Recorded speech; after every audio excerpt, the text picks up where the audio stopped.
guys, I told you guys I'd post a video, like, post part 2 last night. But, like, after I posted it, I was, like, tired. I was like, I'm just gonna go to bed. Well, I figured I'd make part 2 now, so let's go. Lunch in the cafeteria, hang out after school, study together, and the whole time, I was learning everything I could about Marcus.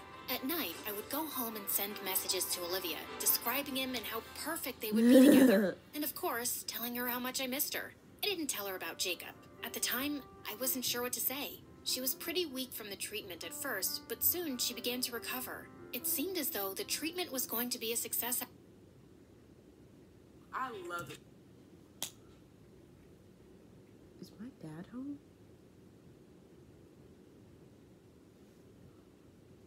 Question. Let me show you. Okay, so first you're gonna find the Stitch Fix styling quiz. This gives your stylist. After all, before I knew it, she was talking about getting ready to come home. She told me the good news over the phone. I'll be home just in time for winter break. There is so much we have to discuss. I guess I shouldn't have been so surprised when the day before winter break, Jacob stopped me after school. So, how long have you been in love with Marcus? Excuse me? You think I don't notice the way you talk to him? The other day, you asked him to describe his perfect date night, and I could have sworn I saw you scribbling it down in your notebook, pretending you were doing the science homework. What can I say?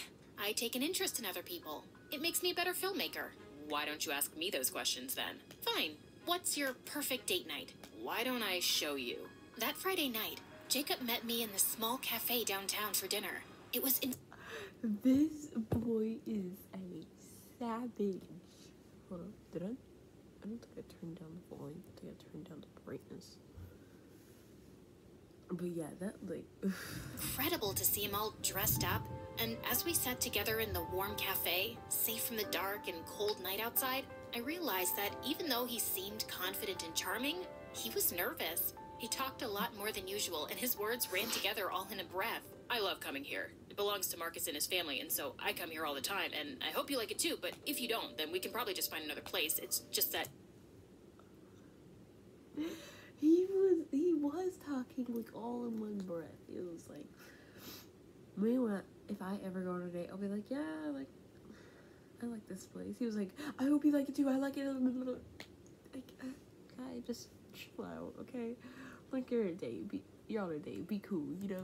Like, you said to describe the perfect date, and I saw this place in my mind, and even last summer I used to... Jacob.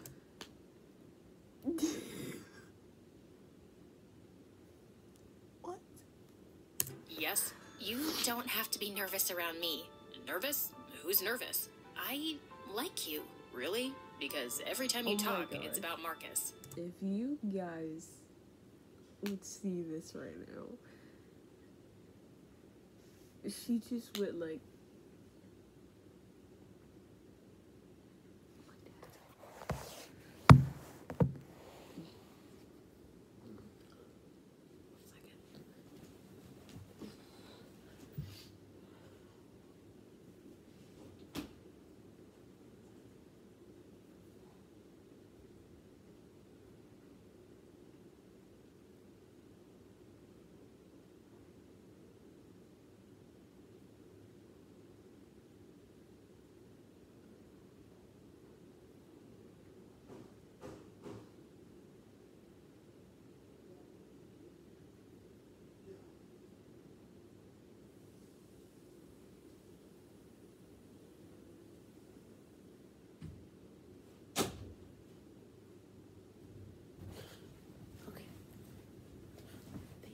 I have a YouTube channel, so I'm gonna have to, like...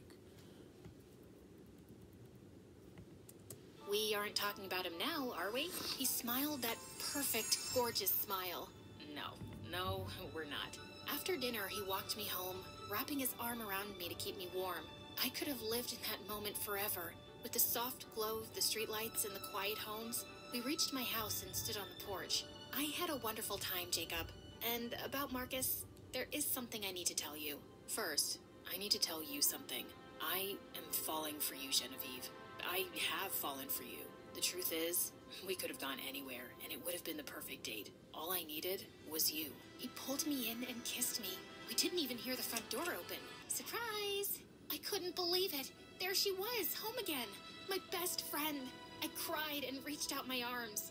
Olivia, I can't believe you're here. Aw. But that's when I noticed she was staring at Jacob and then at me. Her arms dropped. What is this? Oh, of course, this is... But before I could get the words out, Jacob spoke first. It's you. It's me. I never thought I would see you again. Clearly. Wait, do you know each other? Come on, Genevieve. Don't treat me like I'm stupid. I asked you to get to know Marcus, and then you go and date him? Marcus? I can explain. That day in the cafe, I was new on the job. I didn't have my uniform yet. Marcus let me borrow his. So you're not... I'm Jacob. And now you two... Olivia, I'm so sorry. I didn't know. It's fine. It's... But she didn't finish her thought. She suddenly burst into tears and ran from my house. I'm sorry. I should have told you. I wanted to. I need to go. The winter break and spring semester were a blur. I didn't know what to say to Jacob anymore. Everything seemed to have gone so wrong. Without meaning to, I had hurt my best friend. Again. She didn't return to school in the spring, and her parents said that it would be best if she completed high school at home while she was still recovering. I stopped by so many times after school to check on her, but each time her mother answered the door telling me that Olivia wasn't up to seeing visitors today. That's what I had become. A visitor. A stranger in her home. Walking away, I looked at her second-story bedroom window and saw the curtain slowly close. I buried myself in my work, getting good grades and even getting accepted into film school after I graduated. I learned that Jacob would be going to the same school, but things were not the same between... Is it the final vote? We'll finally know which egg is loved most. Reese's or Kip.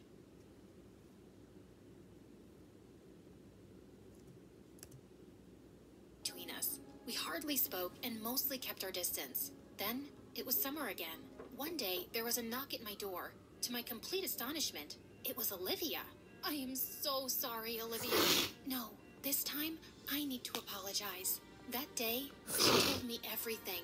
About the treatment program, about her recovery, about how it felt to see me together with Jacob. She felt abandoned and alone, like her life had stopped moving after she returned to California, but everyone else's had kept going. But then she started taking walks in the evening, always going the same way, always stopping by the cafe, half hoping and half dreading that she would run into Jacob. That's when I met Marcus, the real Marcus. They had started talking every night. She realized that although she had shared a perfect night with Jacob, it was Marcus that she was falling for. Everything I had told her about him, and all the conversations they had, they just fit together perfectly. Maybe it wasn't love at first sight, but I believe now that there are so many different ways to fall in love. It's not always going to be like the movies. So, you don't hate me? Of course I don't hate you. I was angry with you, and then I needed to spend some time away from you. Not because I hate you, but because I had to learn how to live with myself, how to stand up for what I want. Our whole lives, you've been there for me, and I love you for that. But I can't ask you to do that forever. It's not fair to either of us. She was right, and for the first time, she didn't seem fragile to me, breakable. She was strong, confident, and at peace. I went away to film school and reconnected with Jacob, and Olivia and Marcus stayed close to home and attended the local university, meeting up at the cafe every night to study and talk. After college, she was the maid of honor at my wedding, and I was at hers when she and Marcus said I do. It was a long road, but Olivia got the ending she deserves, and the perfect man to take care of her beautiful, unbreakable heart.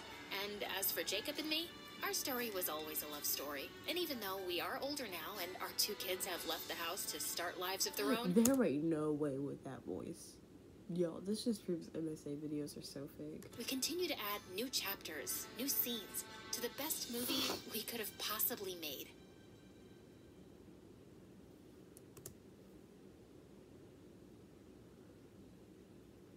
Yo, that was awesome. Anyways, that's all. I hope you guys have a great night. I love you guys. And, I don't have much to say, but I love you guys. I've got 30 seconds left because my videos usually cut off at 10 minutes, but I hope you guys have a great night. Tyler, if you see this, I know I'm sorry I posted at 5 in the morning. Bye. Hold on, wait. I forgot to do my thing that I did yesterday. Like, the